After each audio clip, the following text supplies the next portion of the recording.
Hello everyone, this is Vikas Singh and today I will explain you the third chapter of class 9th, The Seven Ages of Man, composed by William Shakespeare. It is a very important poem written by William Shakespeare. In this poem, the poet tells us a person plays many parts of his life and he declares that the man's life in seven stages. So look at the paragraph and understand whole poem.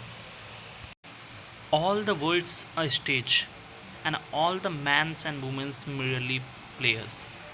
All the worlds यानी कि जो ये पूरा संसार है और stage एक रंगमंच है, या जो पूरा संसार है एक रंगमंच है।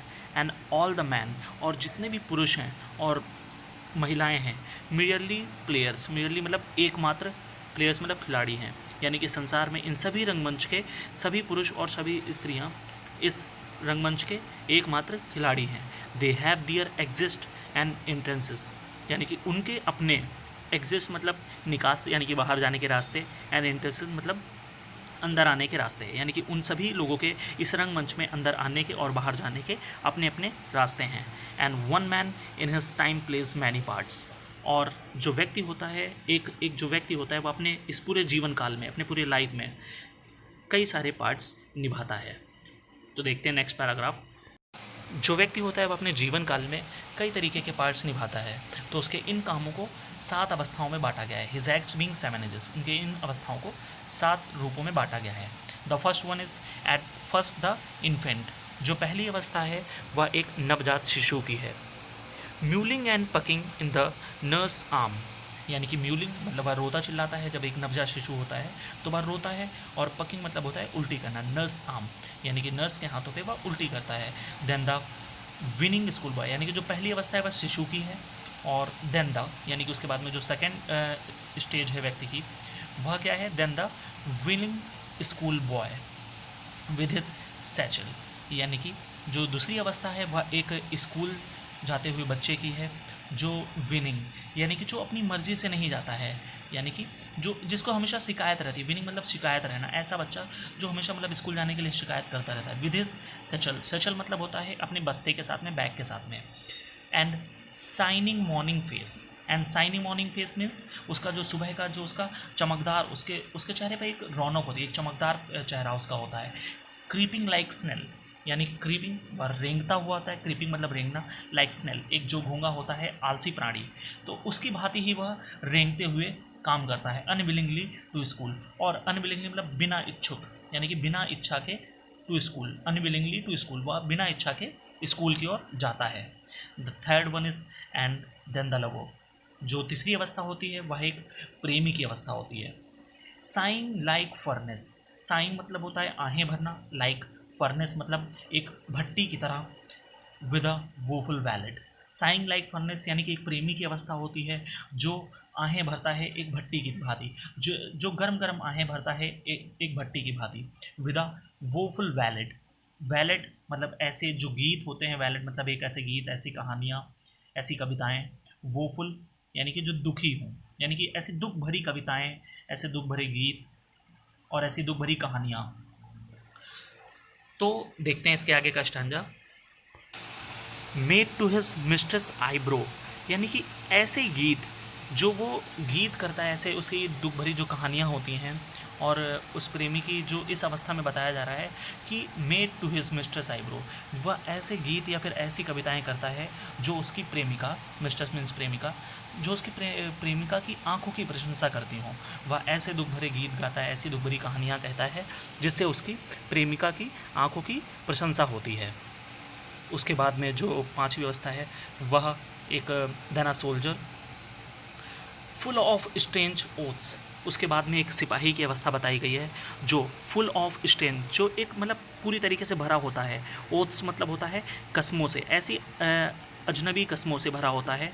And bearded like the part, और वो उस चीते की भांति, पार्ट मतलब होता है चीता, बियर्डेड जिसकी जो दाढ़ी होती है, उस सिपाही की जो दाढ़ी होती है वह एक चीते की भांति होती है। And he is jealous in honour, जो ईर्ष्यालु होता है सम्मान के लिए, किस चीज़ के लिए, ऑनर मतलब होता है सम्मान, जेलिस मतलब होता है ईर्ष्यालु होना, तो कह रहे हैं कि वह हमेशा ईर्ष्यालु होता है किस चीज़ के लिए, सम्मान के लिए। अगर कोई और व्यक्ति को उससे ज़्यादा सम्मान मिल रहा होता है तो वह उसके लिए जेलिस हो जाता है। Then sudden and quick in quarrel, इसका मतलब होता है सडन मीन्स अचानक, क्विक तेज़ी से, इनक्वायरल यानी कि लड़ने के लिए। वह ऐसी अवस्था में होता है कि वह किसी से भी लड़ने के लिए भी वह तुरंत तैयार हो जाता है। सीकिंग द बबल्स रेपुटेशन, और ऐसी चीज़ों के लिए, ऐसी प्रसिद्धि के लिए या फिर ऐसी कीर्ति के लिए जो एक बुलबुले के समान होती है, जो कुछ पल की होती है, वह ऐसी प्रसिद्धि के लिए लड़ने को भी तैयार हो जाता है, किसी से भी वह लड़ने को तैयार हो जाता है। ऐसी प्रसिद्धि या ऐसी कीर्ति के लिए जो कुछ पल की होती है। तो बता रहे हैं कि वह ऐसे प्रसिद्धि के लिए लड़ने के लिए तैयार होता है, even in the cannons mouth, भले ही उसे इसके लिए कैनन्स माउथ यानी कि तोप भी चलानी पड़ जाए, फिर भी वह इस लड़ाई के लिए, वह ऐसी कीर्ति के लिए भागता रहता है। एंड देन द जस्टिस, और उसके बाद में जो पांचवी अवस्था होती है वह एक न्यायाधीश की अवस्था होती है। एक न्यायाधीश की अवस्था होती है, जस्टिस न्यायाधीश की अवस्था होती है। इन फेयर राउंड बैली, इन फेयर यानी कि जो ठीक ठाक होती है, राउंड मतलब गोल, बैली मतलब पेट। उस समय जो उसकी अवस्था होती है वह एक गोल मटोल उसका पेट होता है, काफ़ी उसका पेट काफ़ी ज़्यादा निकल आता है। And good cap and line, जो जिन पे कई तरीके की लाइनें आ जाती हैं। उसका जो उस अवस्था के समय वह काफ़ी गोल मटोल टाइप का हो जाता है। तो with eyes severe and beard of formal cut, जिसकी आंखें सिवर मतलब एक तरीके से कठोर होती हैं, जिसकी आंखें काफ़ी कठोर होती हैं। And beard of formal cut, उसकी जो दाढ़ी होती है वह सामान्य आकार की होती है, मतलब उसमें कोई भी आकर्षण नहीं होता है, वह सामान्य रूप से कटी होती है।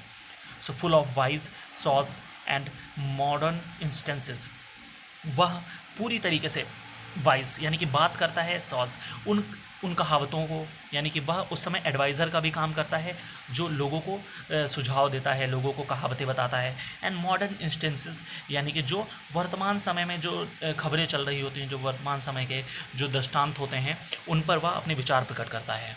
And so he plays his part, और वह इसी तरीके से अपने इस पांचवी अवस्था को पालन करता है, इस पांचवी अवस्था का पालन करता है। द सिक्स एज शिफ्ट यानी कि अब उसकी ऐसे छठी अवस्था आती है। कह रहे हैं छठी अवस्था में क्या होता है, into the lean and slippered pantaloon, into the lean यानी कि इस अवस्था में जब उसकी छठी अवस्था आती है तो बता रहे हैं इनटू द लीन, वह किस चीज़ में परिवर्तित हो जाता है, एक लीन एक पतले से शरीर में।